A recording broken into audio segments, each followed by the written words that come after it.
I'm smiling. He's smiling. Everybody's smiling. It's Georgia, Alabama Sports Live. This time won't stay up, so I'm going to go ahead and hold it up. Presented by Glenn Smith Chevrolet and GMC. And as you see at the bottom, get ready to smile. Go to glennsmith.com for all the information on their inventory and more. See if I can get that to finally stay here. But I just want to say, back by popular demand is our Sitting with an Athletic Director, State of the Programs episodes that we started last year, in which we went to almost 16 or 17 different high schools around the area that we covered throughout the 2023-2024 season. And I thought, well, why don't we do the same thing this year? And we dropped our first episode. It was with a friend of mine, a guy that has just taken the baseball scene by storm with 6 state championships. And he's also been the head athletic director over all sports at Calvary Christian with Steve Smith. Enjoyed it. Was a lot of fun. Chris did a great job editing as always, but that was a lot of fun. And let me go ahead and bring him in. Richard Holdridge. I guess I should have said what's up to you before we even got started. How are you, man? Yeah, I'm doing great, Thrift. Great interview with Coach Smith. I'm excited to kick off the state of the program, sit down with the athletic director as we are going to go to all these high schools all summer. And it was a success last year, and we're just taking it to another level. We are taking it to another level. And the next level, a part of the Sitting with Athletic Director State of the Programs, is hitting on several coaches. Now, unfortunately, most schools, as talking with Steve Smith and Tim Fanning earlier this week, have 15, 16, 17, maybe even 20 sports programs. So to hit 20 different coaches in a month from each school that we cover, maybe a little bit unrealistic, but we're going to try to hit 3 to 4 different coaches from different programs from each of the schools after we talk with the athletic directors. And for today, we got something special. Now, I never really thought, being a principal or headmaster in charge of a school, they have a lot to do with how successful sports programs are. But obviously, it starts with Steve Smith. But our next guest, though, and don't bring him on just yet, but our next guest is a Hall of Fame college coach. His resume blew me away. I mean, what he did at CSU.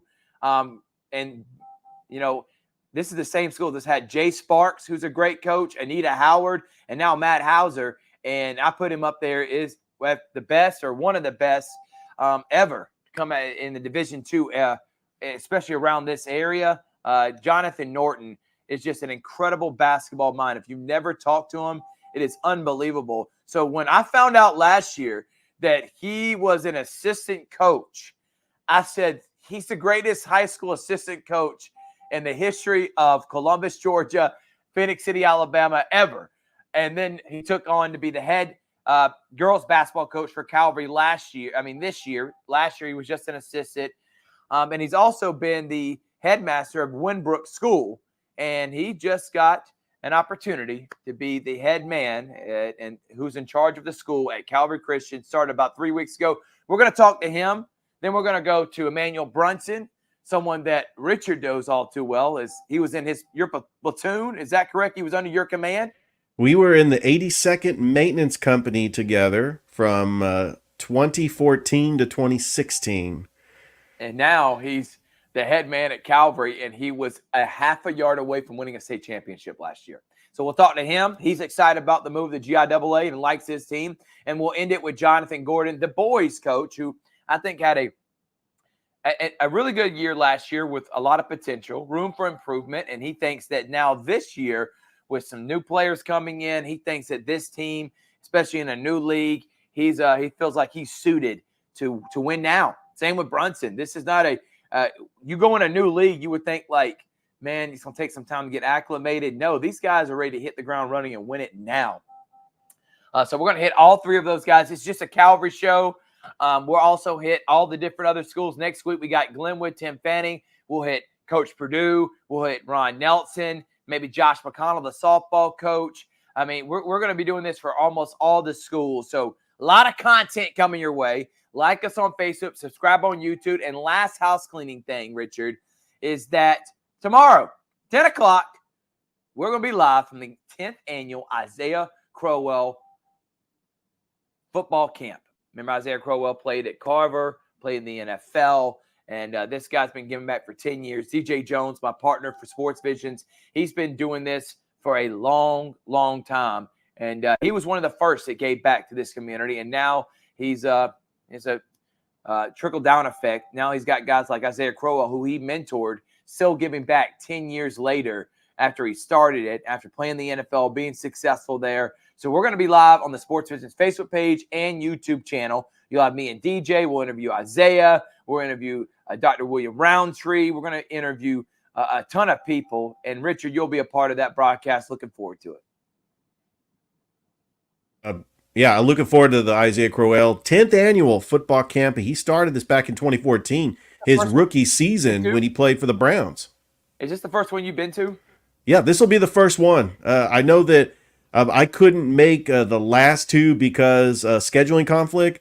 Yeah. But it was something that I've been wanting to be a part of because I've been wanting to meet Isaiah Crowell. I remember I wasn't even living in Columbus, and Isaiah Crowell put Columbus on the map back in 2010 when he was the number one recruit in the nation. And that's where Carver from Columbus came on the scene, and I was living up in the North Metro Atlanta area. Yeah, so it's going to be a lot of fun. Tune in, Sports Vision Facebook page and YouTube channel. Let's go ahead and bring him on. He's a very busy guy, and I don't want to take up too much of his time. His name is Johnathan Norton. He is a legendary basketball mind around this area, and now the headmaster. Is that right? Headmaster of Calvary Christian, Coach? Yeah, I think the official title, they call it head of schools now. Gotcha. Well, head of schools at Calvary. Coach, we're going to hit on many things. We're going to specifically talk about the girls' basketball program. That's why we wanted you on, but it's just a double whammy that you're also the head of the school now. But I really got to pick your brain, Coach. All right. You were riding high.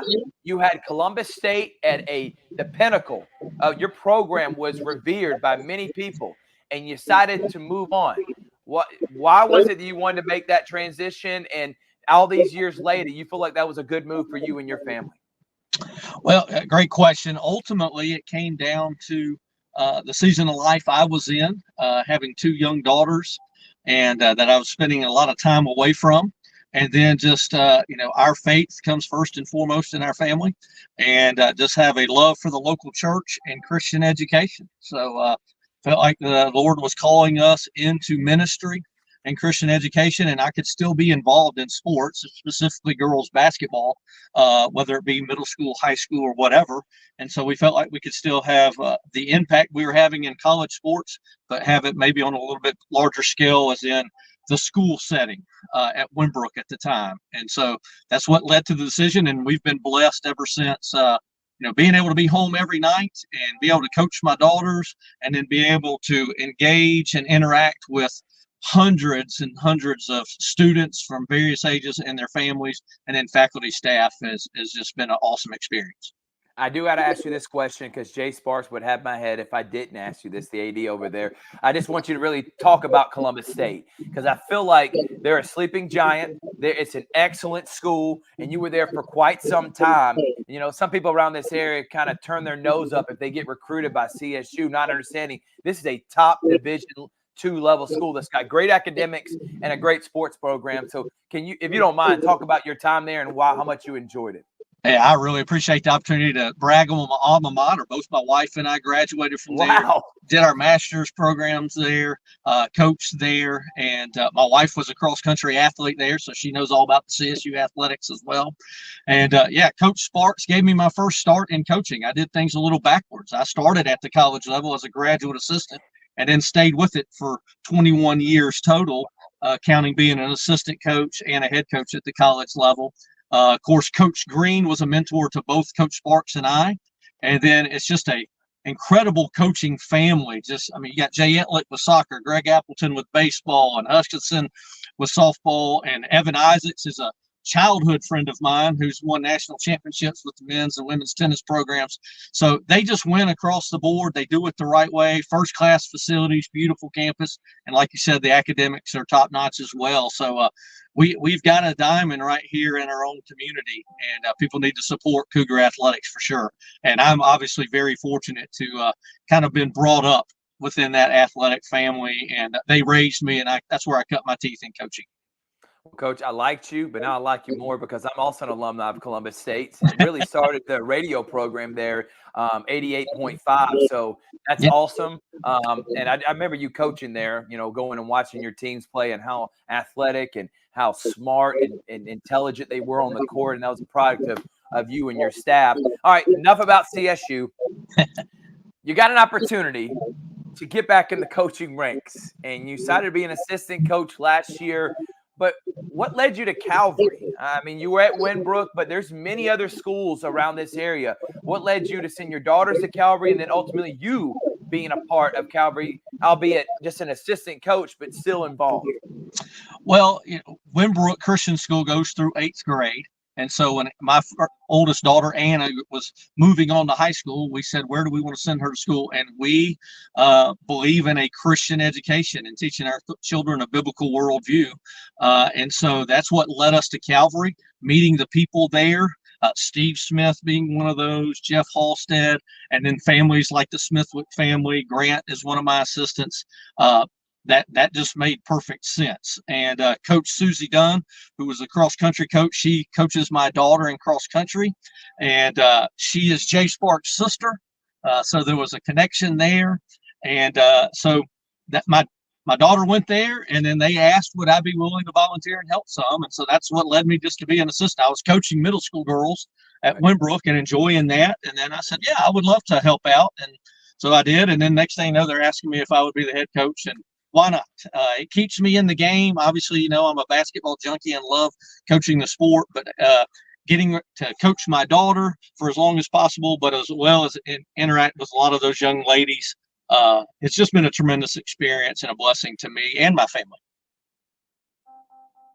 Coach, talk about this last season, your first year as head coach as the Calvary Lady Knights, went 15-9, fell in the quarterfinals by 1 point to the Kings Academy. Do you feel like that season that you could continue to grow, especially your leading scorer was Michaela Reed, averaging 21 points a game, and she's only an 8th grader. You did lose some players like Lily Miller, but what is the outlook looking like for this upcoming season, having Michaela Reed come back for her freshman year? Yeah, Richard, thanks a lot for bringing up that overtime loss in our last game. That's still a fresh mood, man. Yeah, I mean, I was proud of the season. I thought we fell a little short in the quarters. We felt we had a team to get at least to the semis, and if not the state championship. We knew winning it all would be difficult with the two teams that were ahead of us. But overall, we had a very solid season. We lose a core group of 5 seniors, including Lily Miller, who's moving on to Middle Georgia State. So we're proud of her going to play at the next level. But we do return Michaela Reed, who averaged about 22 points, 3 assists, 3 steals. She just kind of did everything for us. And then we do return a good, solid core. My daughter, Anna, will be a senior. She ended up starting the last 6 or 7 games of the season as a good outside shooter and one of our better perimeter defenders. Alexis Smith and Brooklyn Van. Alexis will be a senior. Brooklyn Van will be a junior. They're 2 post players that came off the bench for us. They give us good interior defense and rebounding. And Mary Piper Scarborough was a freshman that got limited minutes, but she has really committed herself to basketball and stepped away from some other sports and really training hard with Coach Gordon and some others this summer, and is going to be one of our better outside shooters. And then we're adding Jade Irvin, who will be a rising senior, moving to us from Shaw. She'll be one of our 3-4 players. And then I think a lot of people probably aren't aware, but our middle school team went 19-0 and won the Gap State Championship last year. And so we have a lot of those young ladies moving up to play at the varsity level this year. And so we're really excited about our core returning, but also the new players and young players moving into the program. So we think we have a bright future. We know we're moving into a different league, which will be a challenge, but we'll play a little different, I anticipate, Richard. I think we'll play a little faster, probably use some more pressure defenses, and just try to keep the transition so we can free Michaela up. So it's a lot easier for teams to dial in on her if it's more of a half-court game. So we want to be able to open it up and play in a little more transition to free her up a little bit. I got to talk about Michaela because For one, I remember seeing her the first time in Border Wars, Coach, maybe 2 years ago. It wasn't last year; it was the year before. And she was all over the court. She was like a little bulldog. She was not scared of anyone. She was in there rebounding, and she put up like 20 points. And I'm like, man, this girl's pretty good. She's got to be a sophomore, maybe a freshman.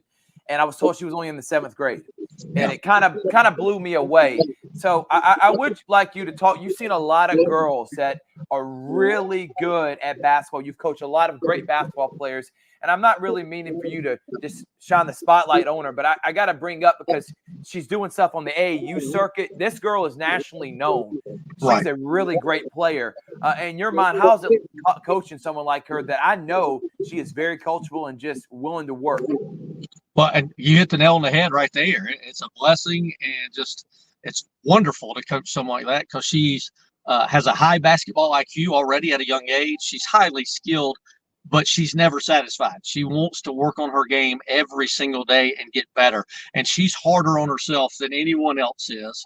And she's a competitor, but she's a great teammate. And she's a sponge. She's asking questions all the time and goes harder than anybody in practice. She gets there first, stays late. She does extra training outside of our basketball practices, loves watching film. So it's really for that age, it's really uncanny for the love and the passion for the game that she has and the work ethic. She's a little mature beyond her years. Coach, talk about your coaching staff, some of the assistant coaches that make up your staff, and what is their specialty when it comes to training your players? Yeah, I appreciate you asking that question too, because even going back to the CSU days, I was the coach I was because we had great players and I had an incredible staff that I could count on, and they made me look good. And it's the same case at Calvary. This year we'll be blessed again to have Grant Smithwick, who was a legendary player at Calvary himself. Yep. Just a great basketball mind. He loves developing players. He is a master at drills and skill work. Lily Miller's brother, Lawrence, who played at the college level at Shorter University, helps us as well. He's a drill junkie and loves trying to learn more about X's and O's. Susie Dunn is coached longer than I have and coached many sports, basketball, softball, cross country. And she comes from a coaching tree in the Sparks family.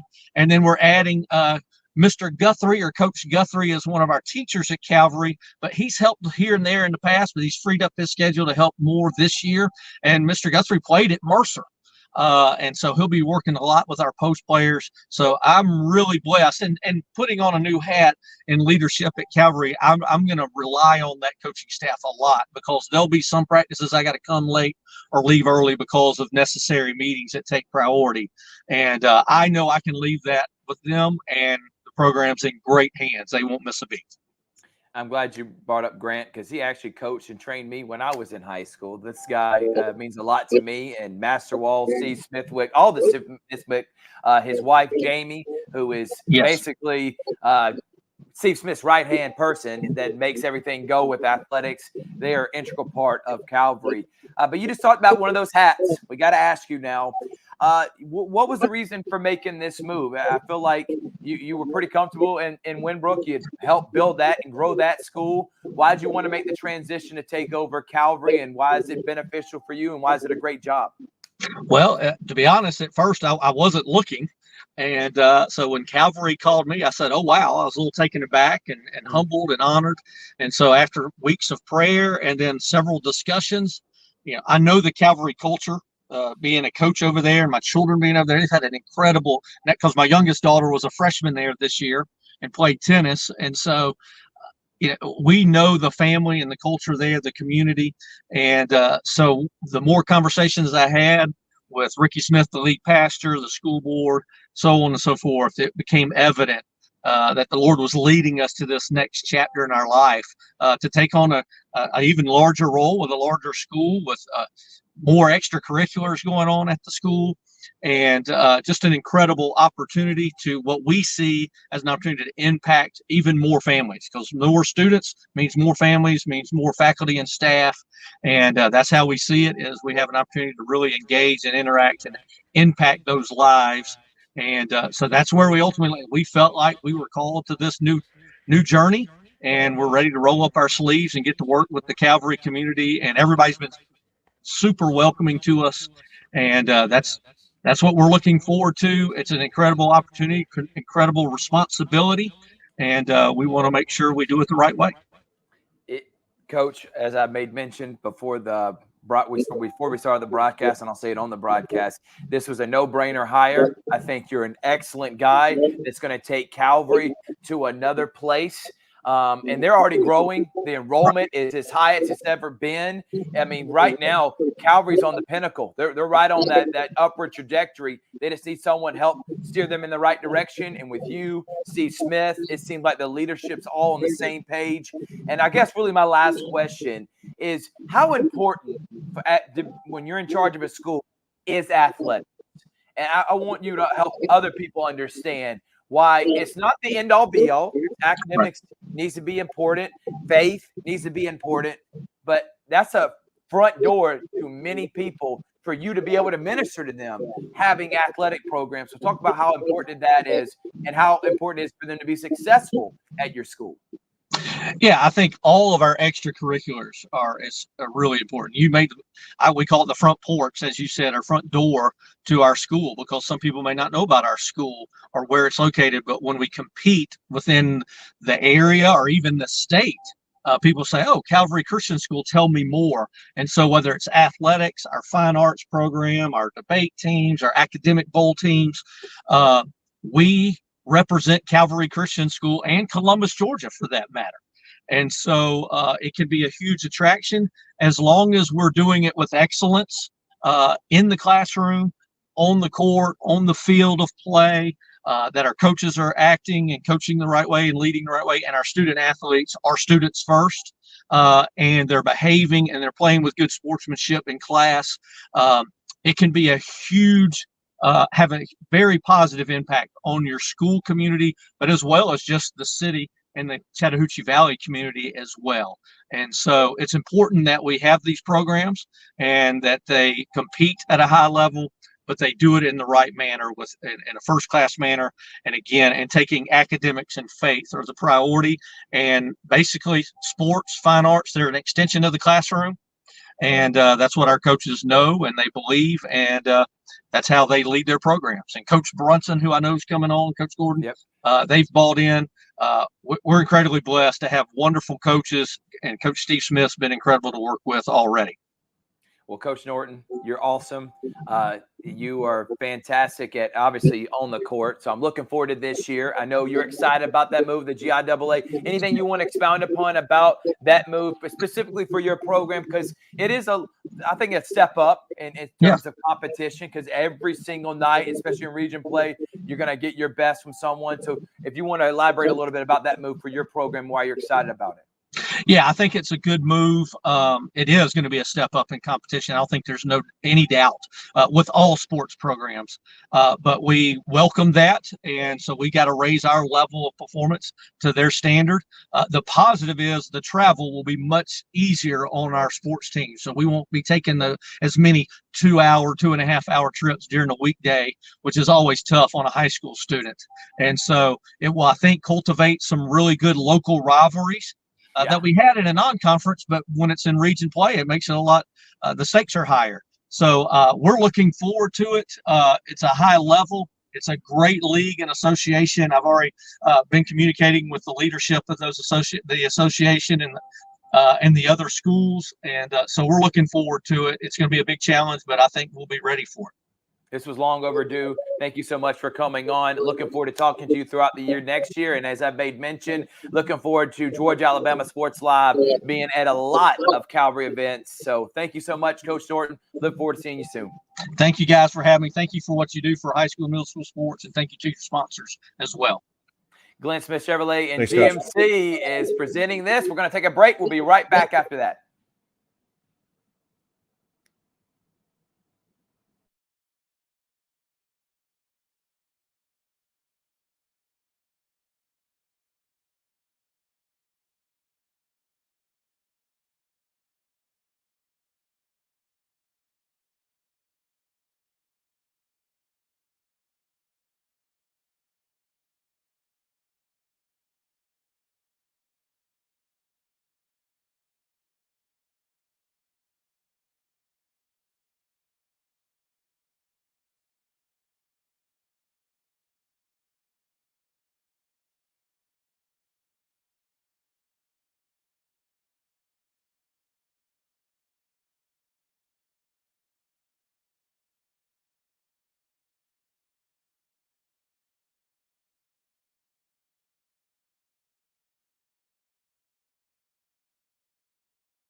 Welcome back, everyone. Thrift Barringer and Richard Holdridge just got done interviewing Coach Johnathan Norton of the Calvary Christian Knights, head of school, and also the head girls basketball coach. Was longtime coach at Columbus State and is an assistant and head coach. This guy just got an incredible resume, and he is a no-brainer hire for Calvary Christian, leading them into the future. We're going to have on Coach Brunson in just a second, and we're going to have on Coach Gordon here in just a little bit. Coach Brunson is in his second year as leading the Calvary Christian football program. And then we got Coach Gordon, who's leading the head boys basketball coach in the boys program. So we're going to talk to both those guys. It's a Calvary show, as we may mention. We'll do this for all the schools. So trust me, we're not being biased or anything like that, but we are showing love to everyone. Just the first one up was Calvary Christian, Richard. Calvary Christian makes their transition to the GIAA, which means they're going to play softball in the fall. And we heard this from athletic director, Coach Steve Smith.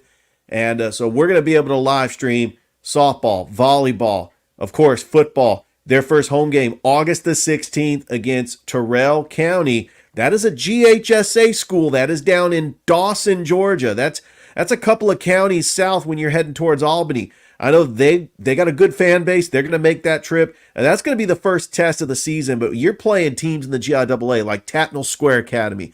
You're playing Flint River Academy. You're taking on Stratford Academy. And, of course, the two other private schools here in Columbus, Brookstone and Pacelli. And so we looked at the schedule. We are excited. And you know what? Let's go Knights. I'm telling you, Thrift, I'm excited about this upcoming season in the GIAA. Yeah, I am too, Richard. It's going to be a lot of fun. And speaking of GIAA, and speaking of a guy, listen, I love it when the people that really can stick it to someone that doubts them, the doubters out there, the haters out there. This guy right here is the spitting image of that, because I know everyone was wondering, like, what's Coach Brunson going to do at Calvary? Is that a great job? Both of those answers were, yes, he's a great hire. Yes, it's a great job. And you were, I'm sorry to bring it up, Coach. We were there for it a half a yard from being state champions. I wanted it so bad, but yes, sir. Bring him on. It's Coach Emmanuel Brunson. Thank you so much for joining us, head football coach at Calvary. Hey, I appreciate y'all having me on. Thank y'all so much. Yes, sir, Coach. Let's go ahead and get into it. I know Richard's excited. Let's talk about last year. You come in. We talked to you on Sports Visions. We talked to you on Georgia Alabama Sports Live, and trying to, you want to get a feel about Calvary. You've been there a year now. Yes, sir. Talk about last year and what those group of guys meant to you and how they laid a great foundation for the future. Oh, man. Just getting there last year and, bringing in my coaches and getting all the players that we had to come back from the season before and some of the new players that came in. It was amazing. We got in. We worked hard. We had a plan. We knew what we wanted to do. And we executed, and for what they did and what my coaching staff put together, we're super excited about what this year is going to bring and what 2024 has to bring for us in the GIAA. We're super excited. Coach, you have a background in football here in the Tri-City area. You played wide receiver at Jordan. You were an assistant coach at Columbus State for their club football team. You were the coach of the Pacelli Middle School. When did you know that you wanted to be a coach? Because I'll be honest with you, Coach, I've known you for about 10 years now. We were in the National Guard together. I had no idea that you had a coaching background or a football background 10 years ago. I just knew that you were a sports fan, and we had a connection because I could tell right away you like sports. But I just want to say, Coach, I'm very proud of where you have been now, and just tell us about that journey, how you got to be the head coach at Calvary through your coaching background. To be honest, I always knew I wanted to coach. It actually started through training. So, once I got to Columbus State, actually after playing at Columbus State, my head coach came to me and said, hey, I love what you do because I was a quarterback at CSU, running the offense, putting stuff together. I love your offensive mind. How would you like to be, the OC? And, just coming straight from playing and being offered that spot was new to me. But I knew I can do it. And, with the training background that I already had and being able to put people in place to be successful, it went hand in hand. And my first year, I think we went 7-3. My first year as OC, and like I said, I knew then it was my calling. So from then on, that's what I knew what I wanted to do. And you've done a great job at it. Like I said, man, I was blown away from you and your team, your execution. I mean, everything that I saw last year. And Calvary had lost quite a few players. You know, you go under a new regime. You got to get these guys to buy in. And by the end of the season, I mean, you had a family-like atmosphere. These guys were so devastated, and a break here or there. I mean, again, in my opinion, I think this was one of the best coaching jobs I saw all of last year. And I definitely think you were one of the coaches of the year, and I'm looking forward to year 2. But let's talk about that coaching staff. You got anybody that left or anybody you're bringing back? Just talk about your coaching staff this year that you got going in, because y'all have been guns blazing here with spring practice, now summer workouts and everything else. Yes, sir. We've been putting in a lot of work. So we did bring on we did lose a couple of coaches. We lost Michael Jones, who was my DC last year, and Dominique Hartley, who was my special teams coach. Amazing coaches. We brought in a couple of coaches to replace those two guys. We brought in Coach Tony. Coach Tony is now my DC and my linebackers coach, who's a great coach. Came over to us from Blackman Road. He was the linebackers coach at Blackman Road. Brought on Coach Walker. Coach Walker is our special teams coordinator. He played at Valdosta State, actually won the national championship with Valdosta State as their kicker. So we're super excited to have him on as our special teams coordinator. Coach Greg Woolard, who was my OC, who was with me last season. Man, the job he's done with our offense. I don't know if anybody knew, but we put up almost 400 yards of total offense in that state championship game. And going into this season, that's been our focus, to make sure that we're explosive and we're ready to go. And he's been doing a heck of a job for us. We got some young coaches that's stepping up to the varsity. Coach Carson Williams, who's my OC on the middle school. He's now my quarterbacks coach on the varsity, and he's doing an amazing job. Coach Joe Dave Robeson, who was my receivers coach last season on the varsity, also coming back this season. And man, the job he's done with guys like Luke Scoggins, Silas Johnson, those guys, man, and he's done a great job with our receiving core. Coach, let's talk about the transition from last season to this season. You lost several key players, like your quarterback, Luke Zavak. You've lost an outstanding defensive back, Darian Walls, and then DeAndre Hurd, who was a beast in the backfield. But you mentioned Luke Scoggins. I was excited seeing the games that we called on Georgia Alabama Sports Live. Luke Scoggins ran the first play back for a punt return for a touchdown. He was a dynamic punt returner and a slot wide receiver. You're getting him back. Just talk about the impact that Luke Scoggins made on the team, and what are you looking forward to utilizing him on the offense this season? Oh, man, when the ball is in his hands, you saw last year, that kid is dynamic, man. And what he brings to the table, our goal is to make sure that we put the ball in his hands this year. Whenever he touches it, he's a play away from taking it to the house. And we've seen that in spring, this season, and we definitely seen it during the summer. Matter of fact, we had a green and white game this past Thursday, and Luke scored 2 touchdowns, and both of them was big plays. Had some great catches within that green and white game. Some other guys are stepping up, man, that, of course, you said we lost Zvac, but Nate Osborne, he stepped up to the role in our green and white game this past Thursday. He threw 5 touchdown passes. And again, our offense is going to be very explosive, and he's that mastermind behind it. Oh, I'm excited, and that's what I was going to ask about the quarterback position. But when talking with Steve Smith, and same thing Coach Norton said, and honestly, kind of the same thing Coach Gordon's probably going to say after this, the middle school group of athletes at Calvary is mind-blowing. I'm talking about nationally ranked guys. You got a quarterback that no one's even heard of because he's only in the 8th grade. Yes, sir. Talk about that middle school group, because I know you're super excited about them and the future of where Calvary's going to head. Oh, yes, man. That middle school is loaded. That 2029 class is loaded. That quarterback you're talking about, Sebastian Hurd, who's ranked number 1 in the state of Georgia right now in the 2029 class, and I think he's like number 13 nationally. The kid he's dynamic. King Hinton, probably the number 1 athlete in the 2029 class. Matter of fact, went to the UAB camp this past Saturday and was on the verge of being offered as an 8th grader. Something that UAB wide receiver coach said he's never done. So we are loaded in that 2029 class, and those 2 guys are gonna have a chance to actually play some varsity this year. Ashley King Hinton, again, in our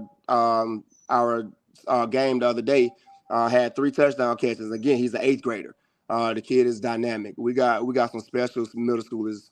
Our middle school team is going to be dynamic this year. Coach, talk about the upcoming schedule this year. You open the season against Terrell County. That's a GHSA school on August the 16th. That is the home opener. You got 5 home games this season in the GIAA, including against Pacelli on October the 4th. I know we're excited about that. Also, a rematch of the GAPS Championship against Skipstone Academy on September the 20th. The thing about being in the GIAA, you don't have to travel as much. I know Coach Norton talked about the travel with the teams in the gaps. I mean, you've got a road game where you could stay in town because on September 27th, you travel to Brookstone to take on the Brookstone Cougars. Talk about the schedule in the GIAA and really just that experience, Calvary just being in front of their fans and giving the team and just your fan base an opportunity to see more Calvary home games. And by the way, I cannot wait to get in that press box. You got a brand new press box up there, and that's going to be exciting, really, for us announcers to be up in that brand new press box. Yes, sir. As far as the home games and just the GIA, being able to have those local rivalries with Brookstone and Pacelli is going to be amazing. It's going to be awesome. Being able to play at home against teams in Columbus, and again being in GIA and playing against 2 great teams like Pacelli and Brookstone, which Pacelli won the state championship in 2022. I was the middle school head coach over there when that happened. And then Brookstone playing for the state championship this past season. 2 great schools give us a chance to see where we are in the GIA. And just playing at home in front of our fans. We went, I think, 6-1 this past season at home. It's hard to come into Calvary and walk out with a win. And we showed that, and we're gonna show that, hey, we're not gonna lay down. You come to Calvary, you're gonna have to work to get out of there. Yeah, Coach Steve Smith, I wish I would have asked him when I did sitting down with athletics director, say the programs and about the press box, but there's other things happening. And if you've never been on Calvary campus, just go see it for yourself. I mean, I can have Steve and promote it all he wants, but you need to go look and see all the great things that are happening at Calvary. Last question for you, Coach, because I know you got to get out of, you got practice, is for the GIAA. You played a GIAA team in Flint River. It wasn't, I know that was one of those, you got to take it off the chin. And I know you're looking forward to be able to eventually maybe play them again down the road. But the GIAA specifically, that up front, those in the trenches, they're big and they're ugly and they're nasty. What are some of the things that you want to really improve on and worked on this summer and spring so you're ready to compete with that in the GIAA next year? Yes, sir. Our biggest thing was, especially coming back from this past season, was to strengthen our interior. And I think we really did that with some of the recruits that we got coming in. Our biggest thing for this summer and this spring was weight room. Get stronger, get stronger, get stronger. And the work we've done over the spring, over the off season, especially over the summer, those 6 a.m. workouts that we have, those guys get in, they put in the work. And again, our biggest thing was get stronger, get faster, control the line of scrimmage, and that's what we plan on doing this season. He is the head coach of the Calvary Christian Knights. We're going to be doing all his home games. Cannot wait for the season this year. Coach Brunson, thank you so much, man, and look forward to seeing you real soon. Thank y'all for having me on. Thanks, Coach. That is Coach Emmanuel Brunson. We're going to take another break. When we come back from one young coach to another, Coach Johnathan Gordon, we'll have him on right here on the Georgia Alabama Sports Live Show.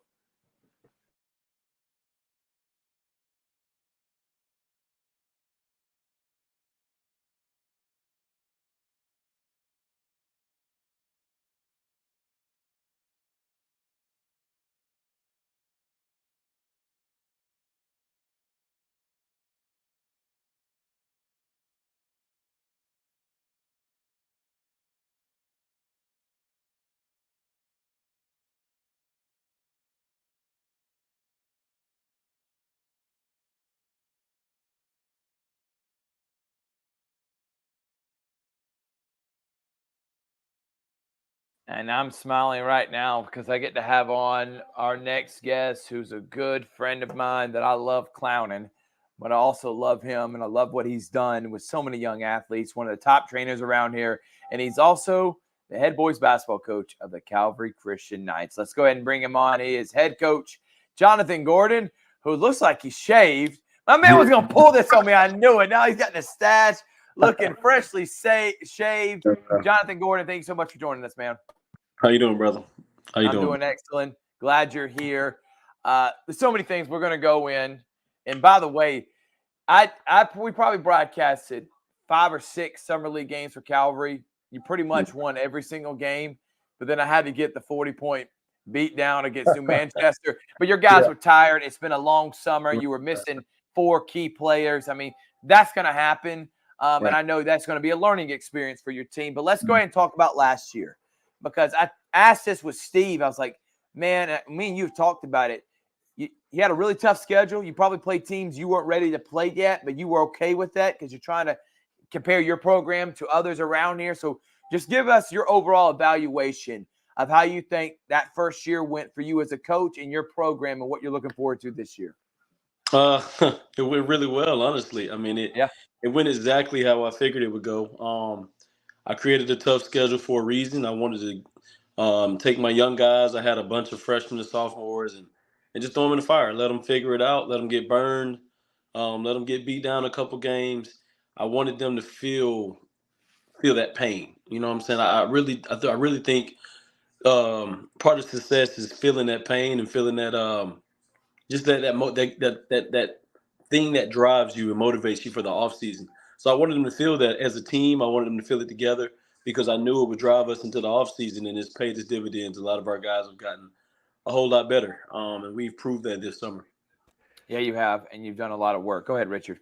Coach, you lost 3 seniors from last year's team. A lot of your rotation guys were freshmen and sophomores. Looking at this team, have you added any new players on the team? And what is the rotation looking like this year? I mean, I know we're expecting the leading scorer, TJ Benson. I mean, he averaged, my goodness. I mean, he averaged, 21.2 points a game? That was incredible for the season he had as a freshman last year, or as a sophomore last year. He's coming back as a junior. But just talk about the team and in this upcoming season. So we've added we had a junior, which is Shawdell Irvin from not Carver, but from Shaw. He averaged probably about 13, 14 points for us this summer. We added Dylan Hostin. He's coming from Florida. He's originally from London. He's a 6'5", 6'6" guard that can do a little bit of everything. He can pass. He can dribble. He can shoot. He can rebound, block shots. He pretty much does everything for us. He's Swiss Army knife, kind of does a little of everything. And then we've added, who I'm really excited about, going into 8th grade. I heard y'all talking about the 2029 class at Calvary. Going into 8th grade, we were adding on Keyshawn Hall from Arnold, who's a 3-sport athlete, plays basketball, plays football, and he plays baseball. But I mean, his first game in summer league, he took a game-winning shot, hit a game-winning 3. So I'm really excited about him. He's probably our best on-ball defender as an 8th grader. He's won us about 2 games this summer just based off his energy off the bench and defense alone. And speaking to TJ Benson, we didn't have anybody that could come in and give him a break at the point guard position. And so adding on Keyshawn and also adding on Dylan Hostin, who is 6'6", but he also has played a lot of point guard. So adding those 2 guys gives us the opportunity to move TJ Benson around a little bit, put him at the wing some, and also just give him a break. I remember last year when he said, "Coach, I'm tired. I need to come out the game." I would just call a full timeout and say, "Go get some water. You're not coming out." So now we have the opportunity to give him a break. We added a shooter in Irvin, who's been a knockdown shooter, great defender, great rebounder for us. Still trying to figure out how he wasn't getting playing time at Shaw because that kid just came in and just showed me so many things that I had no idea about him. And I think he's due for a great senior season. And so this summer's really been really good for us. We haven't played any private schools, none at all. We played anywhere between 4A to 6A schools, and we won 9 of those games. So we beat a 5A school with 6 players. We beat a 4A school with 7 players.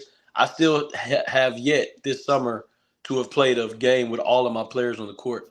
We played a lot of games with 7 players, 2 JV guys on the bench against 18 guys on the other bench, and we've come out victorious a lot of those times. So I'm really excited to see what that taking them through the fire of last year and also taking them again through the fire this summer. How that bodes for us this season. So I'm really excited about it.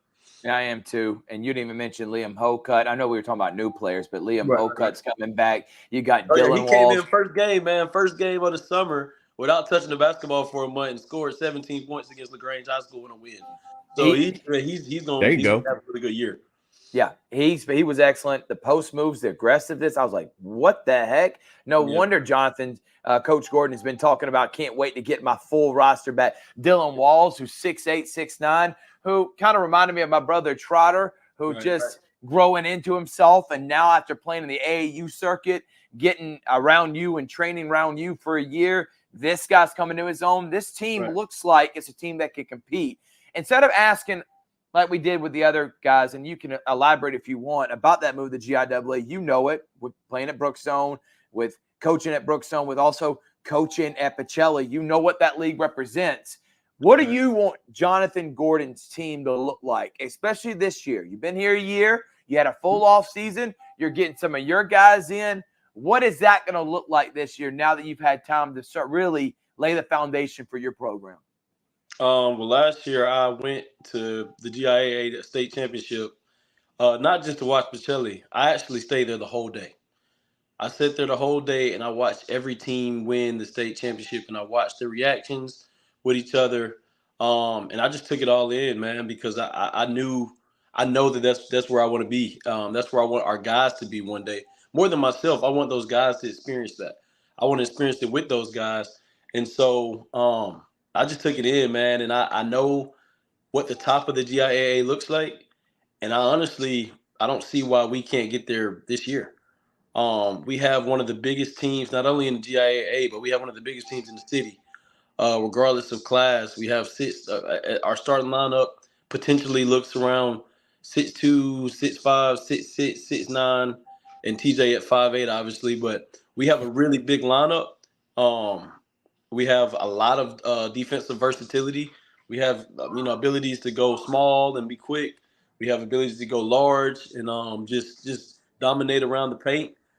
We have shooting lineups, and then we have, to my opinion, probably the best downhill attacker in the city. So there's just no reason why we can't at least compete for a state championship this year. It's going to be a lot of hard work. It's going to be a lot of things that as a coaching staff we have to figure out, but we do have the roster this year to compete. I'm not guaranteeing that it'll happen, but I know that with what we have coming in this year, we do have an opportunity. We have a puncher's chance. Coach Gordon, talk a little bit about your coaching staff. Okay. So first of all, I have Coach Travar Jefferson. We call him Coach Trey. He's out of Texas, out of Waco, Texas. He came to Columbus about 2 or 3 years ago. He actually runs the AAU team in Texas, one of the top independent programs in the country, called Young Pro Global. And TJ and Dylan and the other Dylan as well from London also plays on the AAU team, and they have one of the best players in the country on their team. And Debo, Nick's name Debo, but he has offers from everywhere. But they've played against a lot of EYBL teams, a lot of Under Armour teams, and he runs that program. And those guys have gotten so much better from being out there with him. And he's a great person, great player developer, great mind, and just a positive guy for the guys to be around. So really appreciative of Coach Trey. Also, we're bringing on this year Coach Wooten from Columbus High School. He coached there last year as assistant coach. He's going to be practically our defensive coordinator. He's going to handle everything defense, trying to figure out a way to kind of base our defense around Dylan Walls and his rim protection. If we can get him to keep his hands up in the air consistently instead of trying to block everything, our defense looks really good when he's locked in. So he's coming in to kind of give us that. Where I'm more of an offensive mind. I love offense, always have. he's given us more of that defensive approach that I may not, as a coach, fully understand yet. And so I brought him in to really focus on that part of that side of the ball. Also, we have Coach Meeks, who was with us last year. Coach Meeks is a great energy guy, great positive dude, keeps all of our stats. He does all the little things that nobody really pays attention to. But if I didn't have, I would be crazy on game days. So you need those guys in your program that some people don't give a lot of credit to. But as a coaching staff, as a head coach, we know how important those guys are. Also, we have my uncle. They call him Unc. They call him Coach Unc. But my Coach Polly, he's about 67 years old. He's our team chaplain, and he's also just a mentor to me. When things are going crazy or when things are not going the way that I think they should, he always brings me back to reality. Gives me great conversation, and he does the same thing for our team. When they come to the bench, he explains things to them. He prays with us. He gives us words of encouragement, things out the Bible that we need to read at the times when we're dealing with a little adversity. He just does all those things for us that you really need, especially at a Christian school. You always need a team chaplain that can remind you why this thing is so important and that it's bigger than basketball. So I have a great staff. Really, really looking forward to bringing on Coach Wooten and seeing just how it all pieces together. Yeah, and by the way, Coach Wooten coached a guy that reminds me a little bit of Dylan Walls and Oakley Kuntz, who Richard loved last year. That guy was putting up doubles, blocking. Oh, yeah.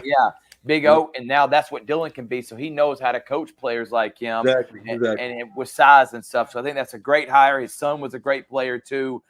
So looking forward to Dre that. Wooten was his point guard. By the way, Coach Wooten coached on a Columbus team that made the playoffs for the first time in 25 years. So you're getting some experience there.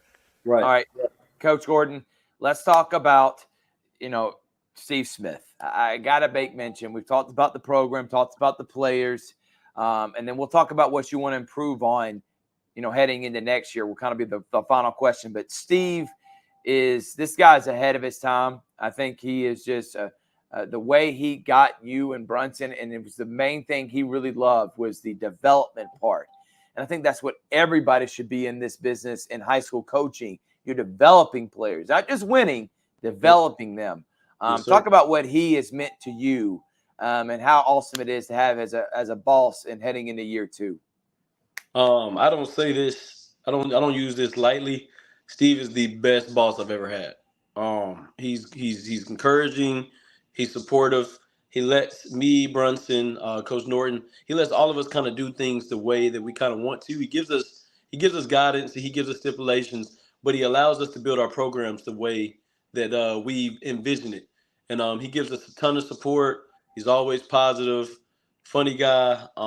Knows when to be serious, but also knows when to make the work environment light. And he's a great, for him just to get into this athletic director job. He's a great athletic director. He has a clear vision of what he wants. And every year you're going to start seeing it just get better and better. I have no complaints when it comes to Steve Smith. He's a great person. I think you'll hear that from just about anybody that has met him, and that's been around him. And I'm very appreciative for his guidance, for his leadership, and for his friendship. I think that's a great point, and love being able to sit down with him. Final question: what are things you really want to improve on this summer, heading into the GIAA? But just in general, you wanted your team to get better from last year. Second in the region, making the playoffs, but that you envision more for this program. But knowing you're going to a different league, probably a more competitive league, what are things you really want to work on now and leading up to next October, November? First of all, our summer schedule was probably 3 to 4 times harder than what our regular season schedule is going to be, and we finished our summer schedule. I always say summer schedule 0-0. But we did finish with a winning record this summer. So that's encouraging for for us only having 4 to 5 practices this whole summer. We didn't put in any of our sets. We didn't put in a press breaker. We didn't do a lot of those things because I wanted to kind of get a raw vision of what our team is before I put in everything so I can know exactly where to place guys, where they fit best, what are their strengths, what are their weaknesses. I didn't want to put any stipulation on those guys. I wanted them to just go out there and play free. so I can see exactly what it is that they do well and what they don't do well. So I can put in plays and sets that maximize what they do well and also hide what they don't do well. So I did that strategically for a reason to see, okay, with a blank canvas, without any plays, without any sets, without anything, any stipulations, what do I have? And so I think that just for us winning against 3, 4, and 5A schools with a small private school without anything, any really structure, I think it gives me a lot of encouragement of what we have going into it. I think we have to be a better passing team. Our offense this summer was a little too stagnant for me, but again, like I said, I hadn't really put in anything, so I kind of expected that.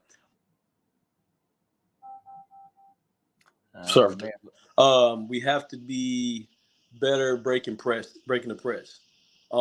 We got to do better with that. I think the games that we lost this summer, a lot of them was because turnovers in the press.